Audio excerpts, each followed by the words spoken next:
Para algumas mulheres, ela chega de forma branda, com sintomas leves. Para outras, esse período é um verdadeiro tormento. A tensão pré-menstrual é o tema do Alerj Debate de hoje, que recebe o deputado João Pedro, do Democratas, e o doutor Flávio Condé, que é ginecologista, obstetra e membro da Academia de Medicina do Rio de Janeiro. Sejam bem-vindos ao nosso programa. Doutor Flávio, quais são os principais sintomas dessa TPM que aflige tantas mulheres no nosso país e pelo mundo inteiro? Olha, sintoma de TPM é o que não falta. E é uma variedade tão grande que varia de mulher para mulher. Porque quando elas trocam ideias entre si, falando de tensão pré-menstrual, uma diz assim, eu tenho uma irritabilidade muito grande. A outra diz, eu tenho insônia. A outra reclama, pois é, eu fico com uma voracidade para comer doce. E por aí vai, Natália. Sintomas de tensão pré-menstrual são vários, né? As manifestações que a mulher percebe e que nós sofremos com elas. Nós homens sofremos, as mulheres percebem. Além das coisas subjetivas, aquilo que elas sentem, existem manifestações orgânicas, coisas que elas notam no organismo e que dá para o médico também perceber. A patologia fundamental da tensão pré-menstrual é a retenção de líquido. Porque todos os outros sintomas decorrentes são consequentes à retenção de líquido. Tá? Essa retenção de líquido se faz em todos os setores do organismo.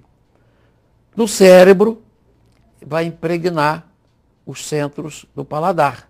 Daí algumas terem essa voracidade para doce, terem uma irritabilidade, terem insônia. A dor de cabeça também é consequência disso, dessa retenção? Perfeitamente. A compressão que o líquido retido no cérebro exerce e que vai se manifestar através de dor. E muitas mulheres também têm sintomas, por exemplo, como o aumento da acne e cólicas frequentes. Algumas chegam a desmaiar de dor. Todos esses fatores são consequência de variações hormonais?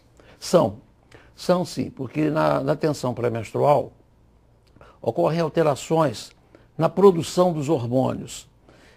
Eu diria que há uma desproporção entre o estrogênio, a progesterona, que são os principais hormônios femininos. Então, o organismo, quando não trabalha em harmonia, produz um em excesso, o outro menos. Às vezes produz os dois em excesso. Enfim, há uma variedade enorme de alterações que são essencialmente decorrentes da produção hormonal inadequada. Doutor Condé, a questão da TPM é um estudo moderno. Enfim, antigamente, o tempo das nossas avós, enfim, já existia, claro, sintomas, claro que sim, mas o rótulo da tensão pré-menstrual, ele já existia? Claro, sintomas, claro que sim, mas o rótulo da tensão pré-menstrual, ele já existia? Eu gostei dessa pergunta. Ela mostra uma atualização muito importante, porque no passado não se falava em TPM. Eu diria que a TPM é uma doença da civilização. E longe de mim dizer que a TPM seja frescura. Não é não. A mulher sente, ela sofre, ela padece, o marido também, os filhos, mas no passado não existia isso. Por quê? Eu tenho uma teoria própria, fruto da minha observação, certo, em que, como eu sempre transitei no setor público e no setor privado, eu pude observar muito que a tensão pré-menstrual é quase que exclusivamente das mulheres mais intelectualizadas, das mulheres de uma classe social B e A. Já com o público mais simples, as pessoas de menor poder aquisitivo, eu não encontrava TPM. E isso me levou a pensar que há um componente emocional inconsciente que gera essa alteração na produção dos hormônios. Inconsciente. Ninguém quer sofrer. Ninguém vai inventar tensão pré-menstrual.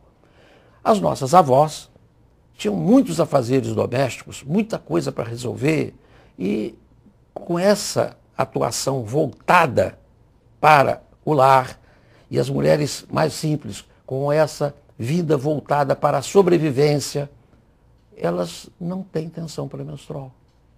Já a mulher que é mais intelectualizada, ela tem um nível muito grande de elucubrações internas. E isso vai, de um modo inconsciente, alterar essa produção hormonal. E esse gasto de energia, talvez voltado para atividades rotineiras, talvez libere um pouco dessa tensão também, né? Você acertou na mosca. Porque quando eu trato a tensão pré-menstrual, eu combino com as minhas clientes que tem que haver um tripé. O tratamento é um tripé, são 3 coisas. E a primeira delas é um aumento da atividade física. Porque a atividade física, além de liberar hormônios importantes, como a serotonina, a endorfina, ela faz com que haja transpiração. Então aquele líquido que se acumulou é extravasado, ela perde. Eu disse um do tripé, você quer saber todos? Com certeza. Tá. O outro é a alimentação. Não adianta querer tratar tensão pré-menstrual sem enfrentar o problema da alimentação inadequada. Então, eu faço com as minhas pacientes uma dieta específica para que no período pré-menstrual elas usem determinados alimentos e deixem de utilizar certas coisas que são gostosas, mas que são retentoras de líquido. Então, eu preciso dar prioridade para alguns tipos de alimento. Que alimentos facilitam essa não reter mais líquidos e diminuir esse desconforto? Assim você acaba com a minha clientela. De qualquer modo, a gente, de modo geral, deve dizer o seguinte: toda e qualquer substância que provoque a retenção de líquido tem que ser tirada da alimentação. E quais são elas? O excesso de sal, o excesso de doce e os alimentos ricos em fosfatos. Esse aqui é o pulo do gato. Por quê? Porque os derivados do trigo, os derivados do milho, o arroz, o feijão, os grãos em geral, têm alta concentração de fosfato. E o fosfato faz com que haja aumento da retenção. Doutor Condé, então o senhor diria então que a mulher moderna, ela está convivendo melhor com essa circunstância, enfim, com a TPM, ela tem condição de aprender a se policiar, a ter uma atitude mais proativa, saber, não só alimentação, mas sua atitude, aquela que tem uma irritabilidade nesse período. Você acha que a mulher moderna está enfrentando adequadamente a TPM? As inteligentes estão. As inteligentes se cuidam, se tratam, em vez de ficar em casa arrancando os cabelos, brigando com o marido, batendo nas crianças.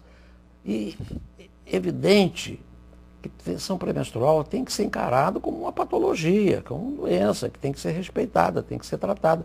Mas precisa haver a colaboração da paciente. Porque, em geral, o ser humano quer que o médico seja milagroso. Eles querem uma pílula que resolva o problema. É a história da pílula para emagrecer. Não existe. Você não emagrece com remédio, você emagrece com restrições alimentares. A tensão pré-menstrual implica que a pessoa também terá que se cuidar, terá que fazer aquilo que a gente recomenda, certo? Para poder conviver com a tensão pré-menstrual. Interessante também é o seguinte: a tensão pré-menstrual, às vezes, se assemelha a doenças como a hipertensão, diabetes, que vai pela vida inteira. E, numa grande maioria de casos, depois de se fazer uma tentativa correta de tratamento, ela desaparece. É importante a persistência. Em geral, não existe regras em medicina nem no corpo humano, mas em geral, se a pessoa fizer durante 6 a 8 meses todas as prescrições que o médico recomenda, ela fica livre da tensão pré-menstrual. E quem não faz, vai carregando aquilo pro resto da vida, né? Porque muitas mulheres acreditam